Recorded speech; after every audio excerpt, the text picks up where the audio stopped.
Welcome back to the Lumiose Tower, where we're aiming to be the very best like no one ever was. And today we're going to be talking about how Home is coming very soon. It says it's arriving in spring of 2023, and they actually changed that to say early 2023 in the recent presents, which to me would make me feel like even earlier than spring, and spring's right around the corner. So really, I think we could see Home come out as soon as this month, March, maybe in April. But yeah, I definitely don't think we'll be waiting too much longer for that. I think that there's a lot of really cool stuff coming, and that's what I want to talk about today while we do some raids, which is going to be a lot of fun. Let me know on this video, would you want me to have my face in the top left corner or whatever, or do you want me to just have the game up while I'm talking? It really doesn't matter too much to me. I just want your thoughts so I can make the best video possible. You know, I'm not going to think you're calling me ugly if you say that you don't want my face there. It's all good. Just let me know which you'd prefer. But yeah, let's get into it with some of these home mons that I think are going to be really, really good. First, I'm going to talk about the one I'm most excited for, and that is Hisuian Samurai. Hisuian Samurai is honestly one of my favorite Pokemon. It's probably my favorite water starter ever, and that's saying something because it was previously Greninja for sure, and that's a tough mon to beat. So yeah, Hisuian Samurai has beaten it out, and I'm excited for it because, for one, they gave Hisuian Samurai a very neat hidden ability, and that is Sharpness. Sharpness is a new ability introduced in these games in Pokemon Scarlet and Violet. It basically boosts the power of cutting moves. Think similar to like Iron Fist or Tough Claws, how they give boosts to certain moves. This is no different, just with cutting moves. So things like X-Scissor, Psycho Cut, and there weren't many Pokemon that they gave this to. They gave it to, if I'm not mistaken, Gallade, Hisuian Samurai, Cleaver, and I think the only other one was Veluza. Correct me if I'm wrong, but I think that was the only other one. That's obviously not seeing a lot of action, so it'll be nice to see it on a mon like Samurai, which is, you know, a really powerful mon in my opinion. I think it's going to be able to bring a lot to the table. It has a very diverse move pool, which is great for battling, in case you didn't know that. But also, its signature move is kind of a really big deal. Its signature move is a move called Ceaseless Edge. It's a dark-type move, and it does, I think it's like a base power of 65, which isn't, you know, crazy, but Sharpness boosts it. So it's going to do even more than 65. And then it has an additional effect. Ceaseless Edge will also set up spikes. So this is a move that does damage and sets up hazards, which is honestly absurd. Like, that's seriously, that is crazy. That's no small feat. That is something that people should be very, very afraid of, in my opinion. But yeah, I'm looking forward to this a lot. And speaking of which, it is not the only mon to get this. We also have Cleaver getting this Sharpness ability, as well as a move that does set up hazards, and that is Stone Axe. Stone Axe will do damage and set up Stealth Rocks. And now, that's pretty cool in itself, that he can boost the power of this move and set up Stealth Rocks. But then there's also other options for Cleaver. Cleaver also has the ability Sheer Force, which will take the damage that you're doing and add more to it if the move has a secondary effect, and just do that in place of the secondary effect. So in this case, Stone Axe would do even more damage but not set up the Stealth Rocks. I probably would run Sharpness on this. In fact, I definitely would run Sharpness on this, and I'd recommend you do the same, just because hazards can be a game changer. You figure they pop Sashes, they pop Multi-Scale, and Dragonite is a very common Pokemon being used in this metagame, both in singles and doubles, mind you. It pops Sturdy, so it's definitely something that you may want to consider, just using a move that's going to do damage and setting up hazards is absolutely absurd. But moving past that, another Pokemon that I'm really excited for that I use in my Legends Arceus playthrough was Ursaluna. And Ursaluna is bringing in the heat this time around too. Ursaluna is going to have kind of a Snorlax-like stat spread. Like, it's hits hard, not crazy fast or anything, definitely not fast, but it also is going to be able to take moves like a tank, and specifically, it is more physically defensive, whereas Snorlax is more specially defensive. But either way, it's a really impressive Pokemon, and it has Guts, which is also very exciting. It gets burned, paralyzed, anything like that. It's going to do some massive damage back. I mean, I can already think, you know, running a Flame Orb on this thing, and I'm not sure if Facade is still a TM. I think it is. But running Facade on it, Terra Normal with a Flame Orb, that would not be a joke. Like, that would be very, very scary. There's definitely other options as well, but that's something to consider. Now, another mon that people are going to really, really like that I was not a fan of, for a little change of pace here in Legends Arceus, is Sneasler. Sneasler will actually be able to bring some really powerful, diverse moves, as well as just being super fast and hitting super hard, which definitely is something that you want in a Pokemon. Now, it can't take hits too well, but its typing Poison Fighting makes it have pretty limited resistances. It's weak to Ground, it's weak to Flying, and it is weak to Psychic. Now, the Psychic is a quad weakness, though, but I'm already thinking you could run Terra Dark on this thing, and if you can predict the Psychic move coming in, then you can just go ahead and, you know, Terra Dark, and you'll be taking no damage from that Psychic, and that's a free turn that, with that attack stat, potentially Sneasler can knock out whatever was trying to kill it. Now, the next one that I think is just objectively crazy cool is Hisuian Arcanine. Hisuian Arcanine is a beautiful design. I may get hate for this, but I like its design even better than Cantonian Arcanine, and that's saying something, because Cantonian Arcanine, who doesn't like that? Seriously, let me know in the comments below if you don't like Hisuian Arcanine, or Cantonian Arcanine. I'm very curious if anybody doesn't like that line. But yeah, Hisuian Arcanine has the access to the ability Rockhead, which basically makes it where it does not take any recoil damage from recoil moves. So things like Flare Blitz, which it gets access to, it will not take damage from. Things like Head Smash, which is a very powerful rock-type move, it will not take damage from. And also, Wild Charge, which it also gets access to, it will not take damage of. Then, on top of all this, Hisuian Arcanine has decent speed, pretty good stats all around, and there's the fact that, frankly, it gets extreme speed. It gets access to not just a priority move, but a relatively powerful priority move. Not just relatively, it's very powerful. It's 80 base power priority move. You could Terra Flying this thing to avoid any ground type moves that you think are coming your way, because ground type would be quad effective against it. That would also make it where it is at least taking neutral damage from its other quad weakness, Water. So yeah, it has some, you know, the Fire Rock typing's not the best typing in the world for sure, but it's a pretty good typing in the sense that you can Terra type it into something else, and it's a great offensive typing. Fire and Rock are great offensive typings, just that combination is not good defensively. But yeah, I'm very excited for Hisuian Arcanine. It and Samurai are top of my list. Then we have Quillfish and Overquill. They bring the Dark Poison type, which is also a very competitive type. That type is only weak to the ground type. That's it. Only weak to the ground type.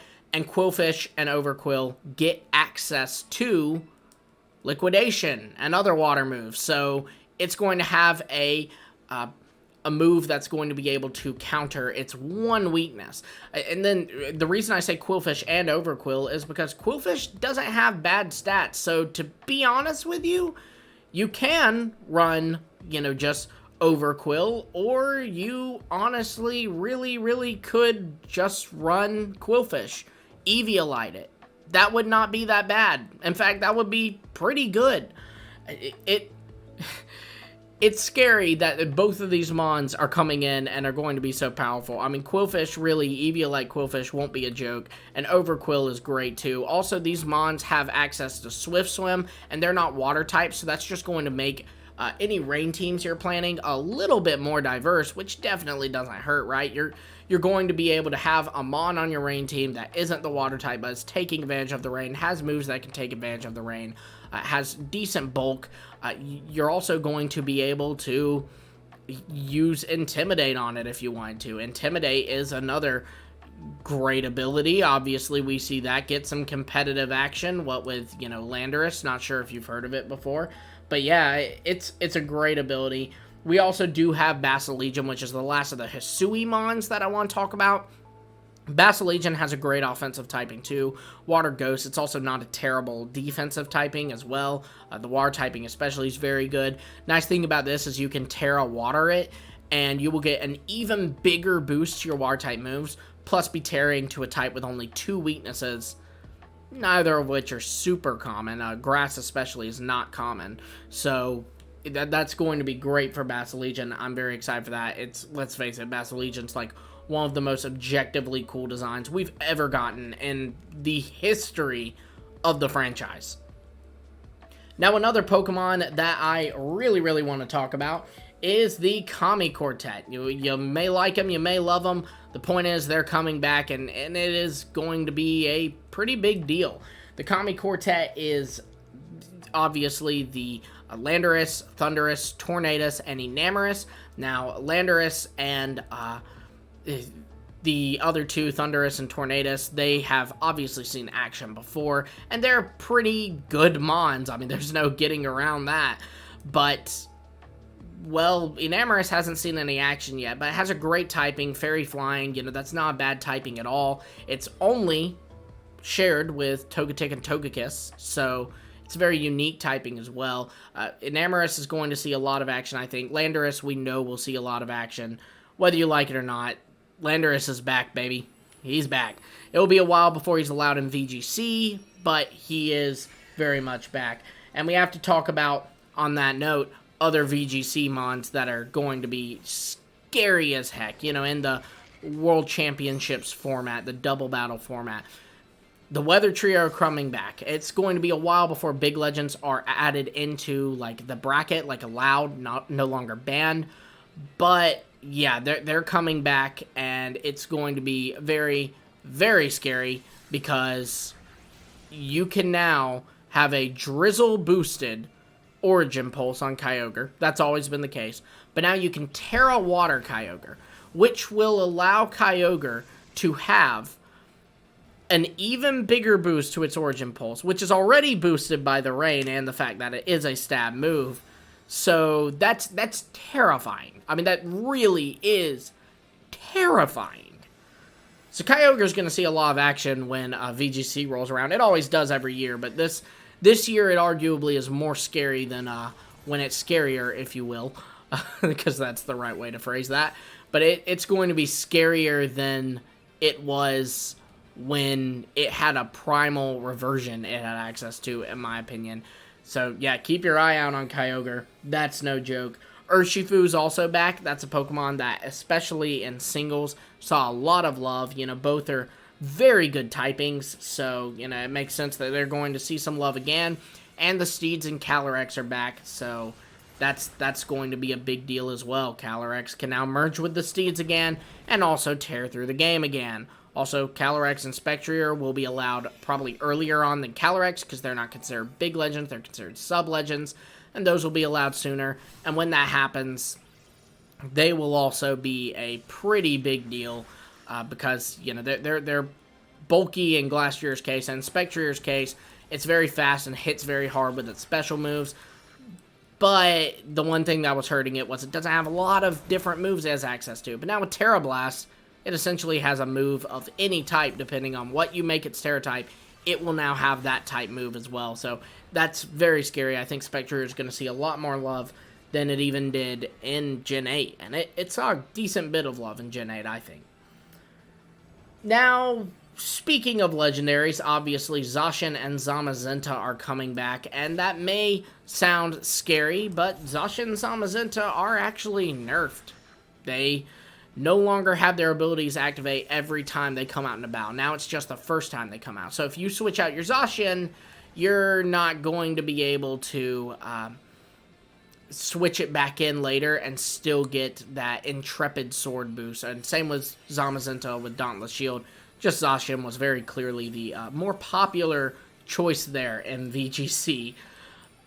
But yeah, I do think Zacian still has a great typing, great stats. It's still going to see a lot of play, but it's not as scary as it used to be. It's still scary, but it's not as scary. So that's nice.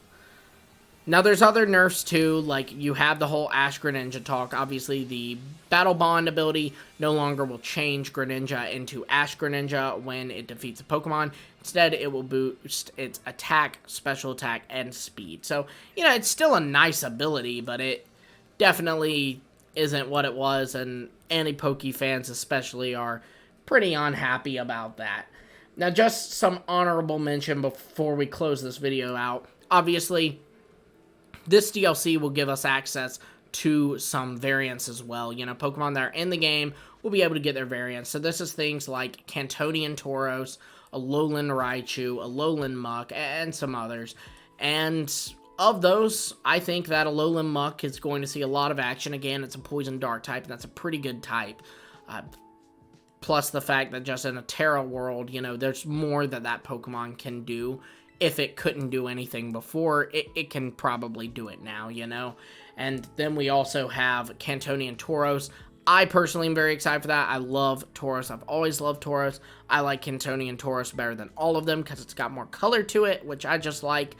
But the thing that's interesting about Tauros is it has the Raging Bull move. It's a new signature move that does the type of the Tauros. So Cantonians does normal, Combat Breed does fighting, Blaze Breed does fire, Awkward Breed does water damage.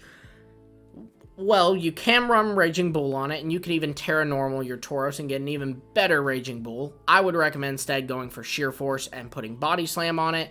But another option is you can Terra Blast your Tauros, and what this will do is you have your Stab normal move, but then whenever you Terra, you have your Stab whatever your new Terra type is. So it's going to allow Tauros to have access to a different type move, which is going to be really good for it. Again, diversity. That's really an important part of competitive battling, and so Terra Blast and the Terra phenomenon has really given us access to that.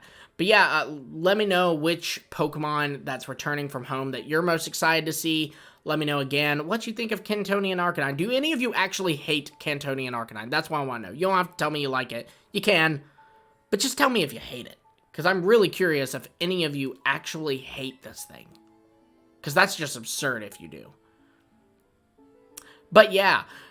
Also, do you like this type of video? Do you want my face in the corner? Is it better just running like this? I hope you guys like it because this is a lot of fun to make. I love just being able to talk competitive Pokemon. It's like a podcast, but with just me talking to a microphone. So that's fun. But yeah, until next time, keep climbing to the top. Oh, yeah. And like and subscribe. It really helps.